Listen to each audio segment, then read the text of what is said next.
Hi there, and thanks for watching how to transfer your collage for intaglio printing. Once you've done your collage, the easiest way to transfer it is through a tracing to a line drawing. So I photocopy it down smaller if I need to first to fit an A4 page. I then use tracing paper to transfer it into a line drawing. I find that you also then need to put it onto a photocopy paper just so it's nice and thin to be able to transfer. Once you've done this step of the process, it is really a case of then finding the correct board that you want to use. I just use cardboard packaging.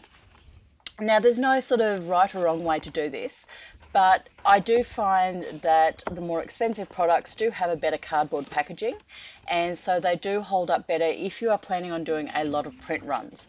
So you can see here that the red Ritz packet is slightly more shinier and a bit more glossier, so it will hold up to the ink a lot better than some of the other cheaper packages. But really it's about the shape as well. I like really grungy kind of edges, so I quite like when they're ripped a little bit. I find that these muesli packets are the best ones and usually fit most of the sizes, and it fits onto an A3 page as well while we're printing. But it really doesn't matter what kind of card it is, as long as it's got a kind of glossy surface to it that you can use to peel away and that will allow you to wipe the ink off as well. So once you've got your line drawing, the photocopy, just line it up where you want it to sit on your cardboard. So you can see here with this one, my cardboard piece was actually a bit long, so I'm just ripping off the end of it. I'm then going to place it on, use some masking tape just to make sure it doesn't move around, and then I'll use some carbon paper underneath it to transfer the drawing to my cardboard.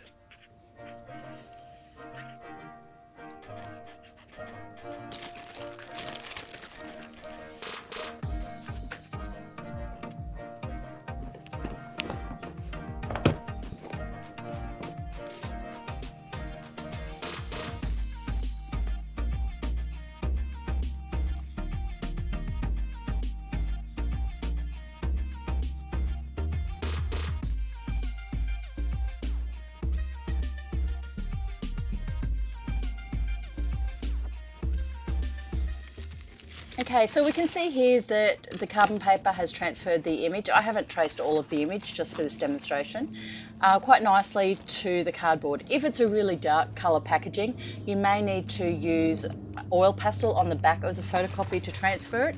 Otherwise, just normal carbon paper will do a job, or cerul paper I think is the other one that is used, which is an artist quality as well. Once you've got it transferred, it is just a dry point etching technique. You can see here the two different types of tools that I'm using. So one is one of your traditional needle tools, and the other one is more of an artist one. It's quite heavy and it is really nice to use. And you just drag this through the cardboard, making sure that the lines that you're making are enough to be felt if you rub your fingernail over them. I find that if the students hold the pen up too high, it rips the cardboard.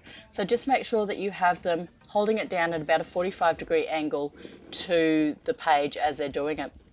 And so I usually tell them to go through and just do all of their line work first, so going over every single line, and then start to think about areas of contrast that they want nice and black.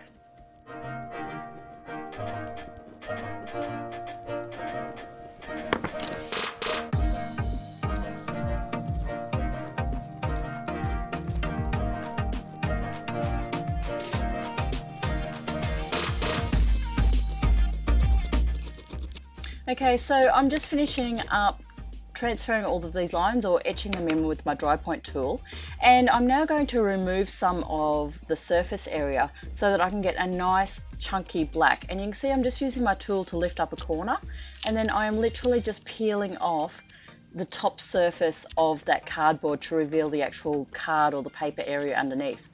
Make sure that students have used their tool to go around the outside of the shape that they're removing first when they do this. Otherwise it can just tear all the way through. You can see it just happen there where I used my fingernail.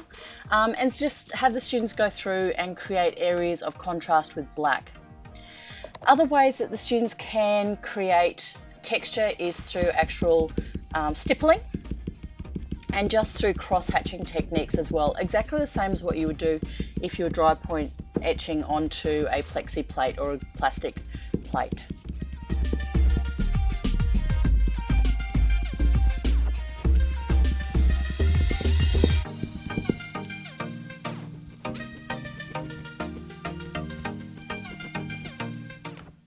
Okay, so we can see here kind of the three main ways of creating a texture: through line, through stippling, and also through removing large areas of plastic coating as well.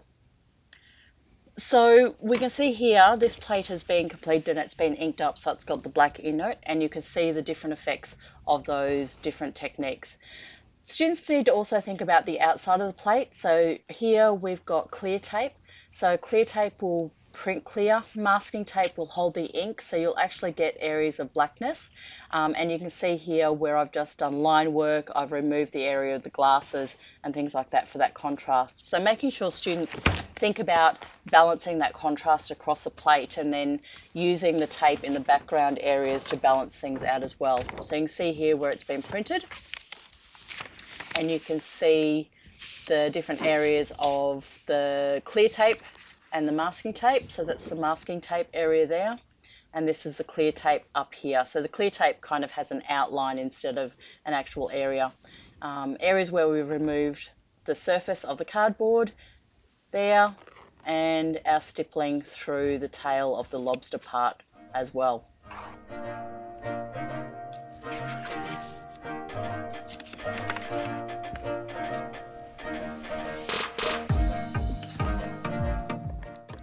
So once that's all done, it's time to print. It's just a straight intaglio printing technique, but I have done a tutorial video showing you how to go through that if you are not sure of the process, so make sure you check that out as well.